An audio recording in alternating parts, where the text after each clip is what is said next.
मैं हूं ना महामंत्र कर दिया है बेफिक्र तूने।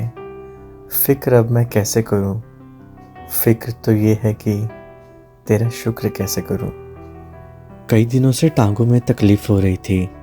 50-60 कदम चलने के बाद टांगों में सुनपन और जलन शुरू हो जाती थी। चलना दुर्लभ हो जाता था।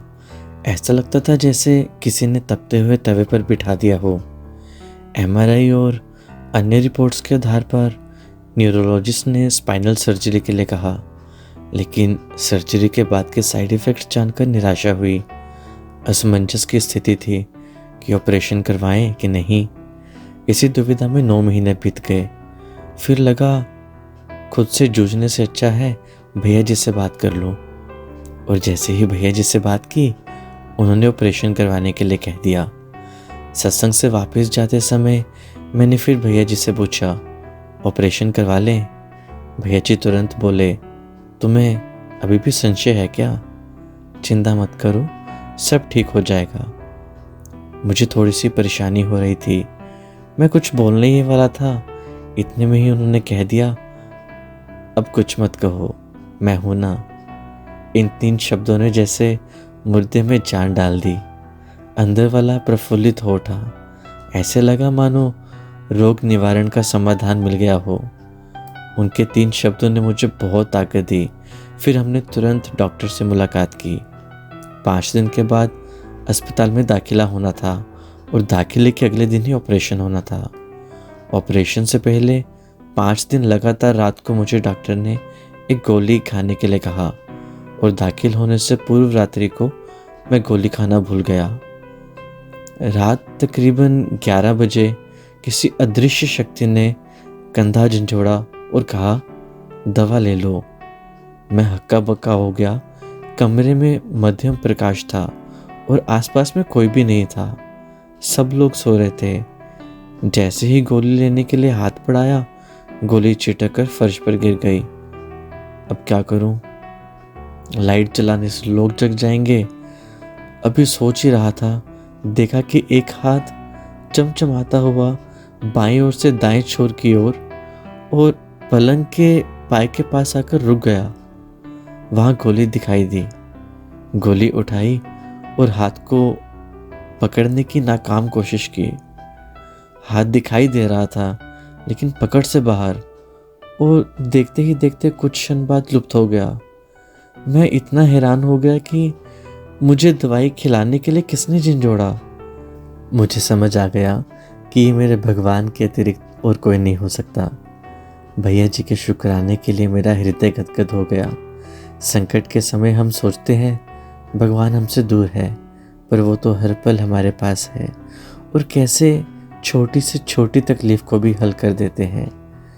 कृपा सिंधु भैया जी अपनी उपस्थिति का मुझे हर पल एहसास दिलाते रहे। अगले दिन सुबह अस्पताल पहुंचे व जांच के बाद अगले दिन ऑपरेशन होगा ये तय हो गया। अगले दिन 10:30 बजे सुबह मैं स्ट्रेचर पर लेटा हुआ था। आंखें बंद थी कि कोमल स्पर्श का अनुभव हुआ। आंखें खोली और खुली की खुली रह गई। सामने डॉक्टर की ड्रेस में भैया जी मुस्कुरा रहे थे। अद्वितीय दिव्य आभा भैया जी के अनंत स्वरूप के दर्शन हुए। आंखें नम हो गई। दोनों हाथ जुड़ गए। मुख से शब्द नहीं निकल पा रहे थे। उठने की नाकाम कोशिश की। भगवान ने मधुर मुस्कान से सांत्वना दी। सिर पर हाथ रखा। बोले, मैं आ गया हूँ, तुम कैसे हो? तैयार हो तो फिर चलें? मैंने हाथ से वॉशरूम जाने के लिए इशारा किया। प्रभु ने उठने में सहारा दिया।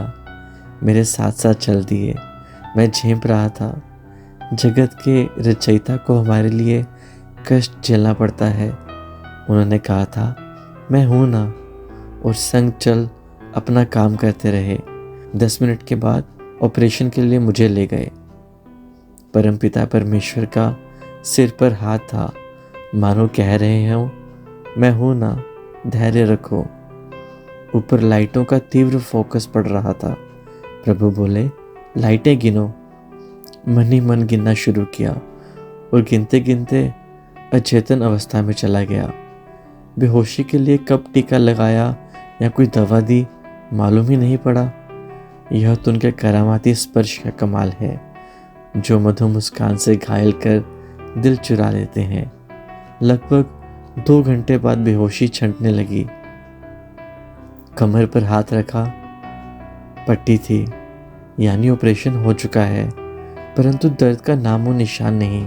उनकी लीला परंपार है। कहते हैं ना कि दुख के समय भगवान करीब होते हैं। मैंने एहसास कर लिया, हर छोटी बड़ी दिक्कत में भगवान मेरे साथ है। 3 दिन के बाद अस्पताल से छुट्टी मिल गई। प्रभु की असीम कृपा से मैं पूर्ण रूप से स्वस्थ हूँ। ऐसे लगा कि किसी हिल स्टेशन पर भैया जी के साथ सैर करने के लिए गया था। बहुत अच्छा रहा अनुभव, असीम आनंद की प्राप्ति। मेरे दुख के दिनों में वो मेरे काम आता है।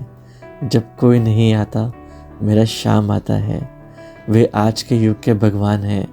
उनके पावन चरणों में सर्वधाम है।